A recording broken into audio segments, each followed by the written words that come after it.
India fight back on day 3. We have seen rare guard action in the past. We're seeing it again. It started in the worst possible way. KS Bharat cleaned up by Scott Boland of just the second ball. Then we saw a partnership of 108 of 133 balls. 109 runs scored in that session at nearly 5 and over. India now trail by 209. They're still a long way away.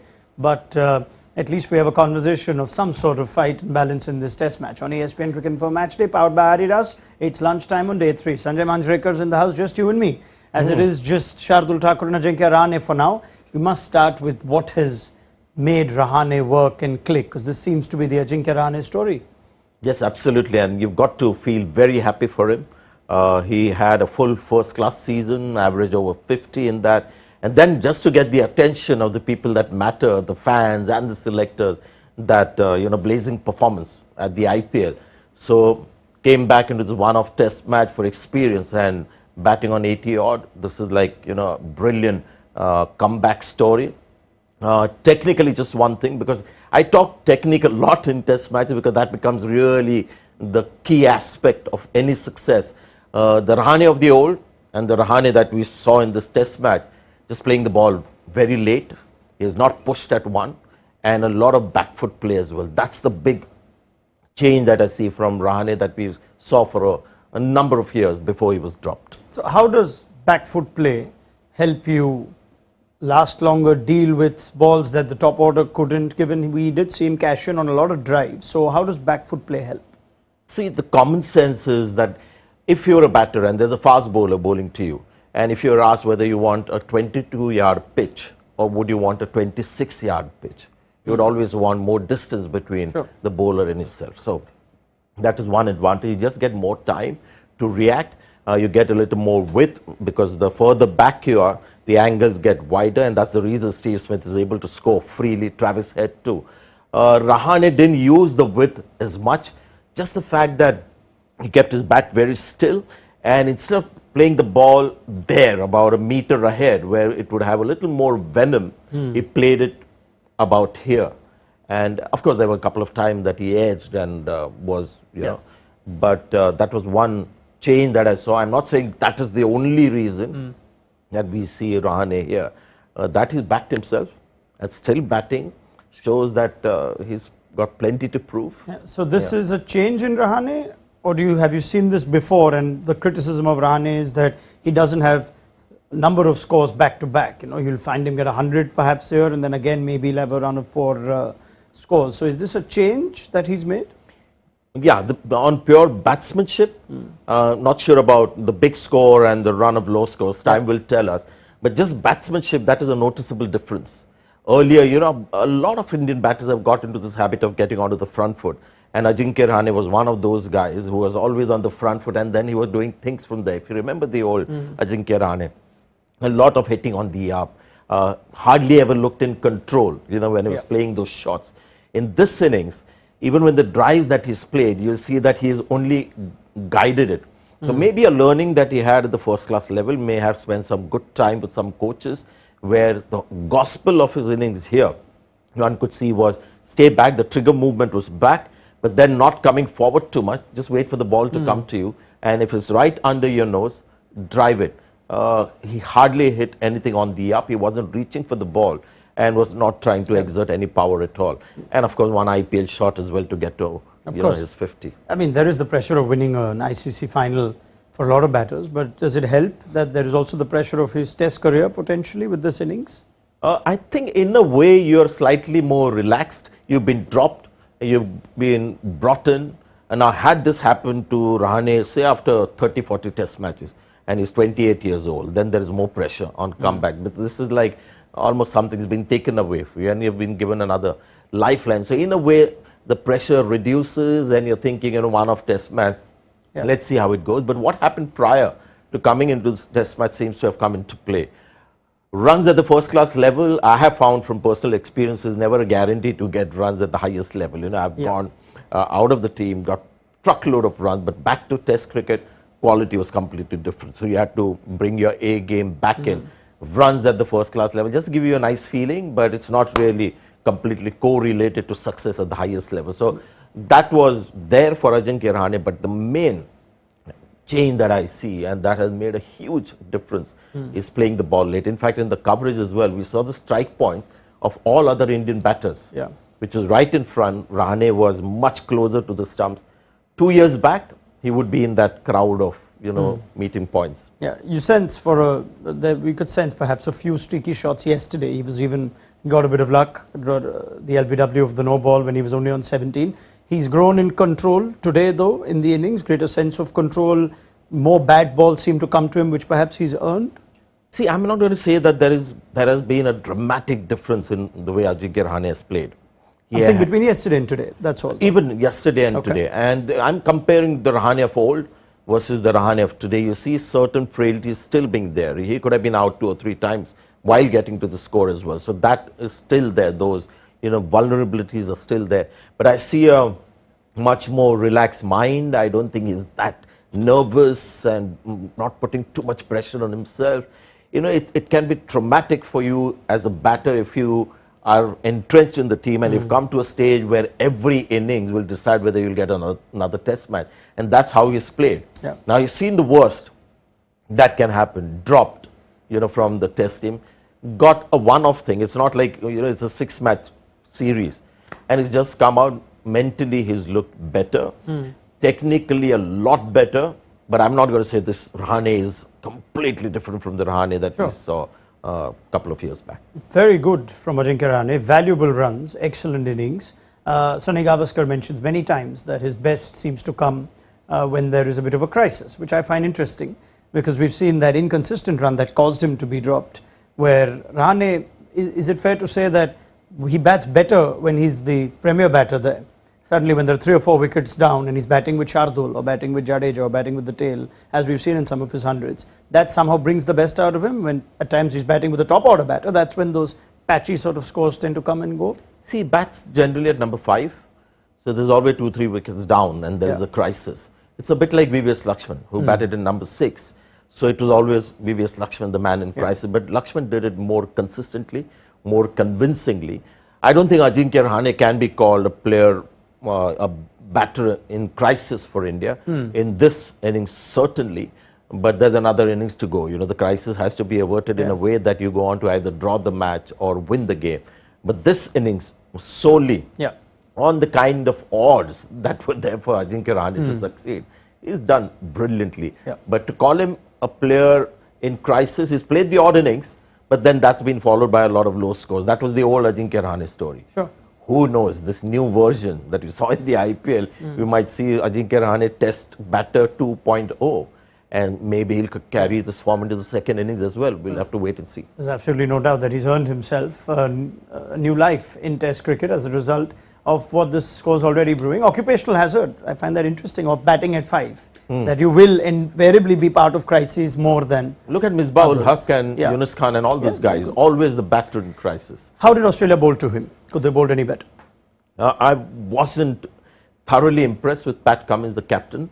Even in that experience we had in the home series when Pat Cummins left and Steve Smith took over, you could see he's tactically more sharp, street smart. So yes, I found some obvious tactical errors. Mitchell Starc, not the kind of bowler that you want bowling on this pitch. Far too many balls that were full, forgetting the fact that there is more in this pitch if you bowl on good length rather than trying to find something in the air. When the pitch flattens out, and there's nothing in the pitch, then you need a Mitchell Starc to create that deception in the air with speed and movement. Here you need somebody to just hit the deck. That's why Boland has looked the best bowler, has bowled the most.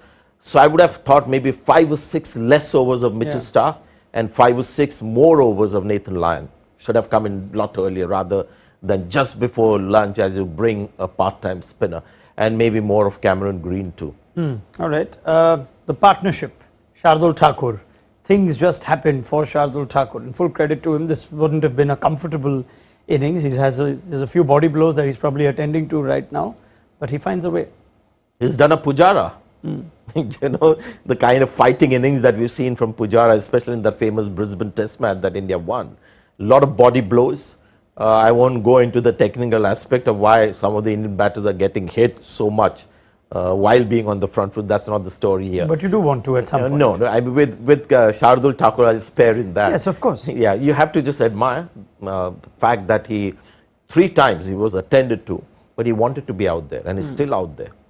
So that is something you've got to admire, and that is the reason why Shardul Thakur was your 3rd seamer pick.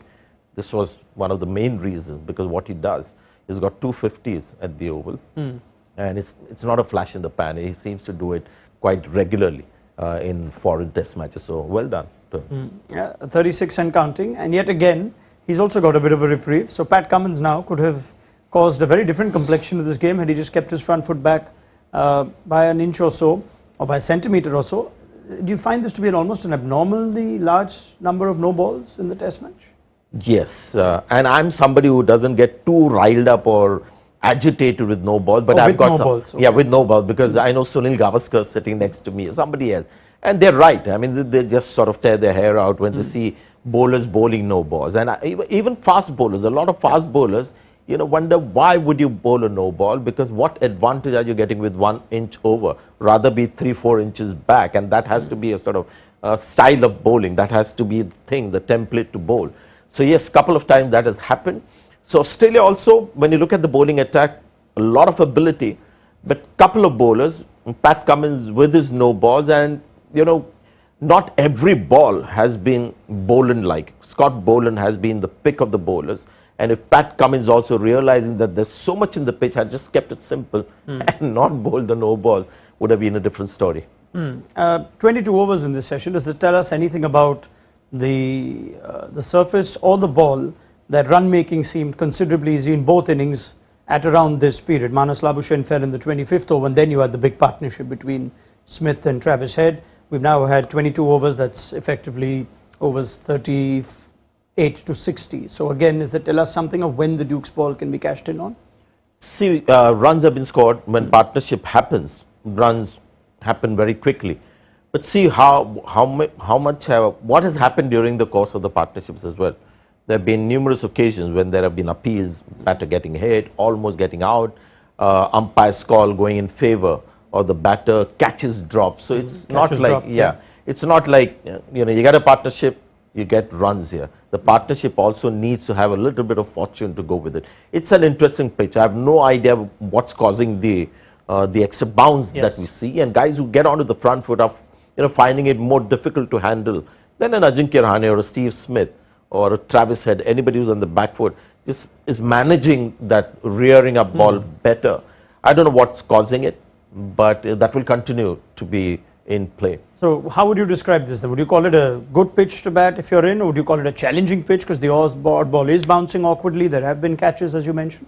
I think it's a good test match pitch because you've got a side that batted first and got 469. You've got another team that is, you've got a partnership of 100 runs between, 2 batters batting down the order. So it's not a treacherous pitch. It's a pitch that will continue to give us some excitement. I mean, that session, it was all India session, but there was so much happening there. So it's a good pitch, challenging pitch, but not yet, in the territory of it being treacherous or, Far from it, perhaps, Yeah, yes. At the point you were mentioning that perhaps disappointed by Pat Cummins, the captain, Ricky Ponting on air, was speaking of how he would have liked to see a longer burst from Scott Boland and Nathan Lyon together, because those were perhaps the 2 bowlers to go to. And the way Scott Boland started, you sensed, well, that was, now the writing was on the wall, Bharat gone, and then the lower order exposed. So just the start of the day, the Boland wicket, it tells us something about Boland again, doesn't it, first up? Absolutely. I mean, we see a lot of bowlers, steady kind of bowlers that, just come in and do the job, and because they don't have too many other skills like a Mitchell Starc, they stick to what they know best. But there's more to Boland than just line and length. There's a slight angle that he creates, not as wide as, say, a Mackay and Trini would create, just wide enough. And he attacks the stump, and there is a bit of venom when he bowls. I think those wrists are very strong behind the ball, and it's something that you experience when you bat. Just the way the ball hits the pitch, and you just get that extra reaction. Merv Hughes, way back in the 90s when I played against him, he had those kind of wrists, exactly like Boland.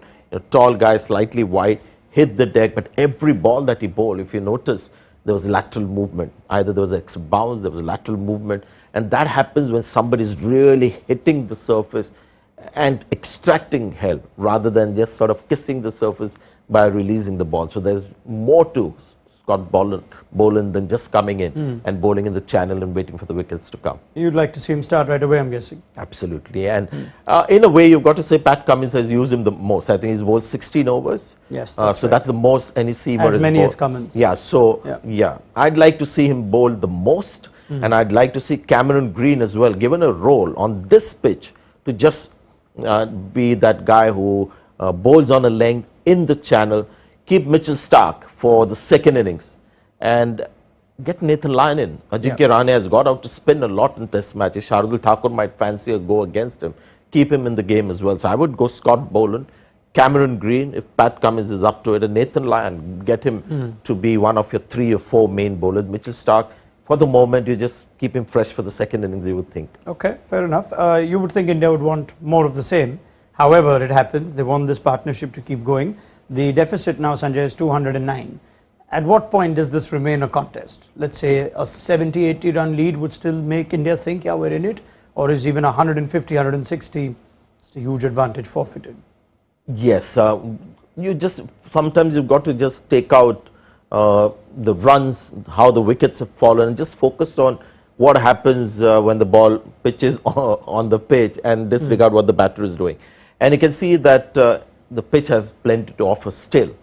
And this Duke's ball, unlike the Kookaburra ball, where the seam goes soft. Now, if you had the Kookaburra ball, this pitch would have gone dead after 30, 40 overs because there's nothing there. You still got a hard seam with the Duke's ball. The leather also is pretty hard. So this will be a pitch that will continue to give bowlers some support. Maybe spinners less, seam bowlers more because of variable bounce and lateral movement and the rearing up that is happening. So a lead of 60-70 also will be substantial. Okay. But having said all that, Test cricket of today, we don't have a great Test team in the world.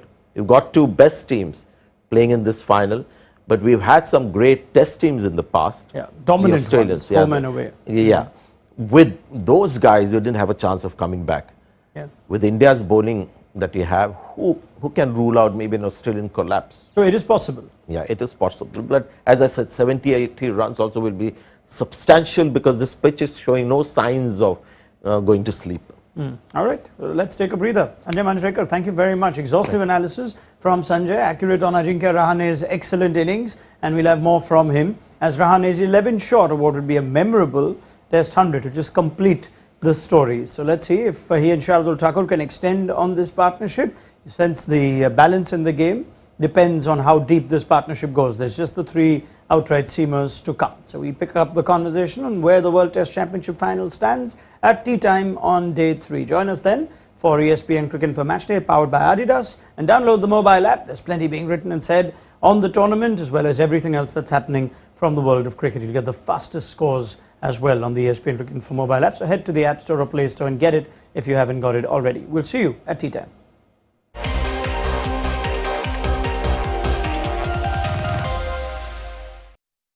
जिस पे नाम सिर्फ एक का हो लेकिन हो पूरे देश के नाम। उस चीज को how do I describe it इस जर्सी के लिए मेरे फीलिंग समझाना इम्पॉसिबल है पर इसे पहन के I feel just one thing, impossible is nothing